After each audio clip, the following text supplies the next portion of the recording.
दिवसभर बाबा काल शेतकऱ्याची पाहणी करत होता, पण बुटाला साधा चिखलाचा तुकडा लागला नाही. म्हणजे कशी पाहणी केली असेल तुम्ही विचार करा. कसे कॅनवा लागतात, 20-20 गाड्या सोबत लागतात, हवा करायला लागते, बाजूला कलेक्टर SP बाजूला, एवढं सगळं का लागतं? जर तुम्हाला शेतकऱ्याची काळजी आहे, जर तुम्हाला तिजोरीचा ठणठणाट दिसतो, तर तुमच्या ज्या मंत्र्यांचे मिजाजखोरपणा आहे ते थांबवा ना आधी, मग शेतकऱ्याला डोस द्या तुम्ही. भीक माझे काय सांगाल? शेतकऱ्यांचं नुकसान झालंय. काल उपमुख्यमंत्री एकनाथ शिंदे अजित पवार धाराशिव जिल्ह्याच्या दौऱ्यावर आले होते. त्यांनी या ठिकाणी मात्र पाठ फिरवली, शेतकऱ्यांची भेट घेतलेली नाही. मुळात त्याला शेतकऱ्यांबद्दल आस्था किती आहे हे तुम्हाला सगळ्यांना माहित आहे. फक्त ही शेतकऱ्याच्या तोंडाला पानं पुसणारी मदत आहे. आपण सर्वजण जाता, आता आपण ज्या शिवारात उभं आहे ते शेत शिवार आहे. अक्षरशः नदीनं प्रवाह बदलून या शेताची जागा घेतली.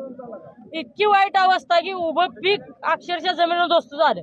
बरं, हा एक उदाहरणादाखल नाही, संपूर्ण जिल्ह्यामध्ये जिथं जिथं नदीचा काठ आहे, जिथं जिथं म्हणून तिथं तिथं हे नुकसान झालं. त्याचसोबत सकल भागामध्ये सुद्धा अतिवृष्टी प्रचंड प्रमाणात झाली. मग एवढं सगळं घडत असताना तुम्ही हेक्टरी किमान 3-4 हजार रुपये फक्त देऊन, टिकल्या देऊन, तेवढं तर त्याला रोजगाराला पुरणार नाहीत ना. या शेतामध्ये आलेला गाळ आणि मलबा आणि खडी टाकायचं बाजूला म्हणलं तरी 10,000 रुपये एकराला खर्च येणार आहे. ते अक्षरशः शेतकऱ्याची आबरू काढण्याचा प्रकार आहे. आणि सरकार निर्लज्ज आहे हे पुन्हा एकदा सिद्ध झालंय. अनास्था असलेलं शेतकऱ्यांवर कुठल्याही प्रकारची आस्था न ठेवणारं सरकार आणि राज्यकर्ते सत्तेवर आहेत, त्यामुळे हे सगळे प्रकार घडतात. तुम्हाला जर कल्पना असेल, उद्धवजी ठाकरे मुख्यमंत्री असताना पहिल्या कॅबिनेट मध्ये कोणताही गाजावाजा न करता ऐनवेळी घोषणा केली, शेतकऱ्यांची कर्जमाफी केली. आज शेतकऱ्यांना उद्धवजी ठाकरे साहेबांची जाणीव प्रकर्षानं होती. त्याचं कारण या लोकांनी आता जो तांडव माजवला आणि या लोकांनी जी शेतकऱ्याची चेष्टा लावली, हे सगळं त्यामध्ये अधोरेखित होतं.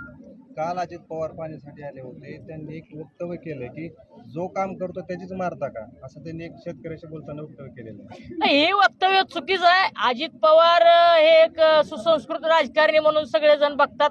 भले त्यांनी पूर्वीच्या काळामध्ये काय केलं असेल धरणात बिरणात, त्याच्याबद्दल लोकांनी माफ केलं, जाऊ द्या. पण आता त्यांची करायचीच गरज नाही, एवढं पाणी आहे म्हणजे काय करायची गरज नव्हती. परंतु आता ते स्वतः जर मारता का, असं जोडता का, हे आधीच शेतकऱ्यांना पावसानं मारलंय, झोपटलंय, अक्षरशः त्यांची पिकं वाहून गेलीत. आणि तुम्ही त्याच्या शेतकऱ्याच्या जखमीवर थोडक्यात मीठ चोळता का, हा या निमित्तानं सवाल आहे. पण अजित पवार आणि एकनाथ शिंदेपेक्षा खरे विलन तर देवेंद्र फडणवीस आहेत. दिवसभर बाबा काल शेतकऱ्याची पाहणी करत होता, पण बुटाला साधा चिखलाचा तुकडा लागला नाही. म्हणजे कशी पाहणी केली असेल तुम्ही विचार करा. आणि संध्याकाळ कुठे केली तर गोव्यात. म्हणजे ही एवढी शेतकऱ्यांबद्दल त्यांचं संवेदनशीलता आहे. कर्जमाफी बद्दल बोलताना ते अजित पवार असं म्हणलं की पैशाचं सोंग आणता येत नाही, सगळं काय होतं पैशाचं सोंग. बरोबर आहे ना, त्यांचं चूक नाही. हे ह्याच्या आधी जे सरकार होतं, हे फडणवीस आणि शिंदे साहेबांचं, काय वारे मग पैसा खर्च केला, कशावरही पैसा खर्च केला.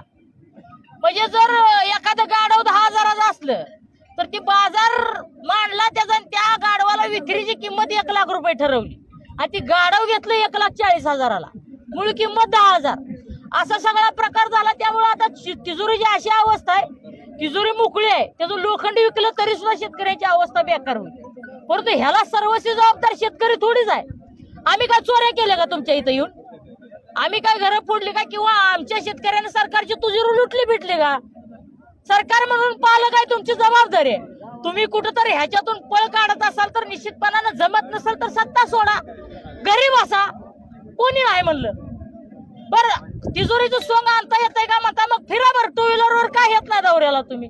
कसे कॅनवा लागतात, 20-20 गाड्या सोबत लागतात, हवा करायला लागते, बाजूला कलेक्टर SP बाजूला, एवढं सगळं का लागतं? जर तुम्हाला शेतकऱ्याची काळजी आहे, जर तुम्हाला तिजोरीचा ठणठणाट दिसतो, तर तुमच्या ज्या मंत्र्यांचे मिजाजखोरपणा आहे ते थांबवा ना आधी, मग शेतकऱ्याला डोस द्या तुम्ही.